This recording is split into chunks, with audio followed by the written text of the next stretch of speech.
Good morning holy spirit ഭാഗം 23. അത്താഴം താമസിച്ചു കൊള്ളട്ടെ.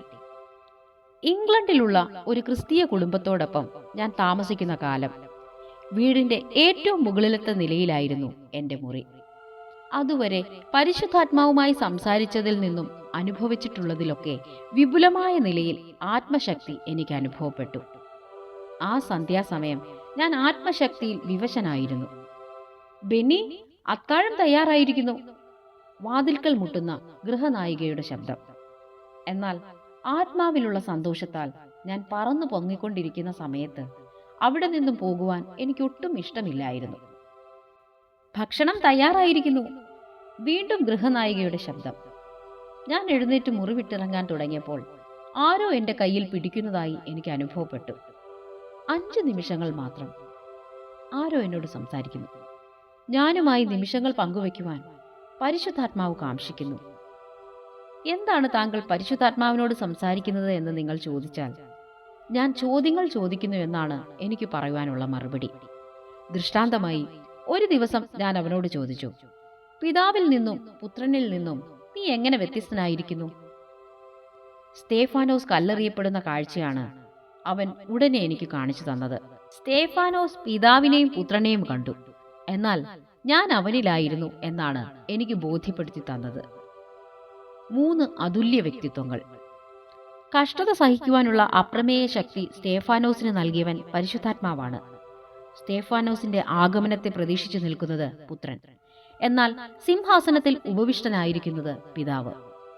അപ്പോസ്തല പ്രവൃത്തികൾ 7-ാം അധ്യായം 54 മുതൽ 56 വരെയുള്ള വാക്യങ്ങളിൽ നിങ്ങൾക്ക് ഇത് വായിക്കുവാൻ കഴിയും.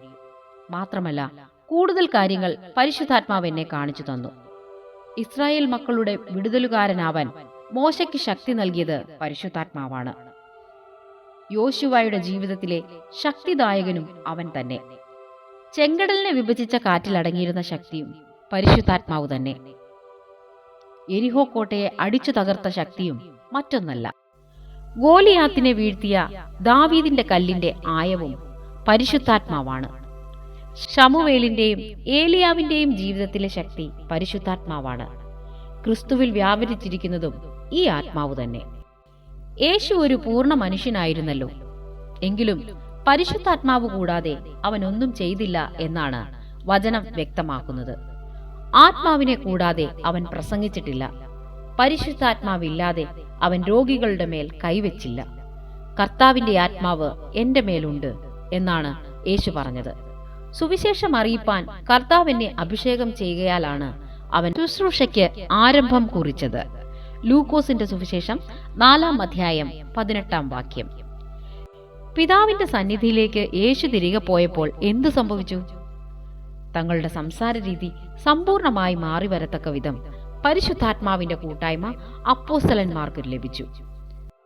അവന്റെ പുനരുത്ഥാനത്തിന് സാക്ഷികൾ എന്നാണ് അവർ പറഞ്ഞു തുടങ്ങിയത്. അവരുടെ ജീവിതത്തിലെ ഓരോ പ്രവൃത്തിക്കും അവൻ പങ്കാളിയായി.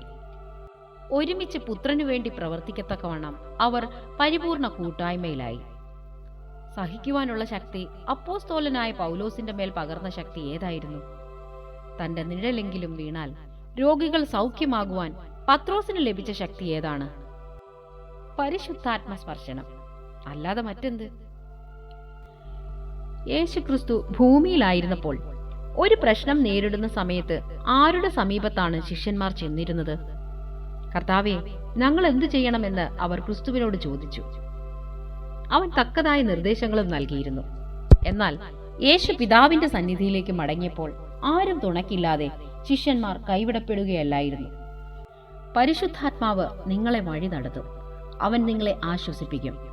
അവൻ നിങ്ങൾക്ക് ആലോചന പറഞ്ഞു തരും.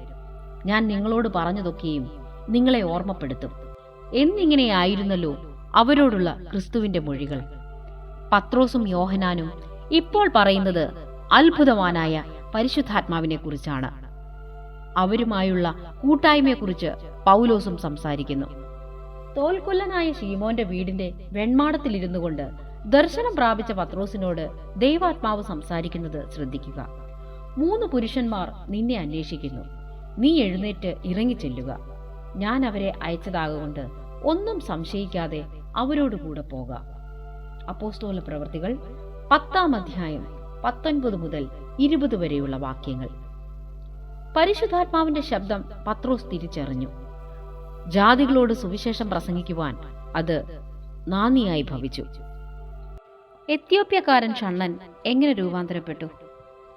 ആത്മാവ് ഫിലിപ്പോസിനോട് നീ അടുത്തു ചെന്ന് തേരിനോട് ചേർന്ന് നടക്ക എന്ന് പറഞ്ഞു.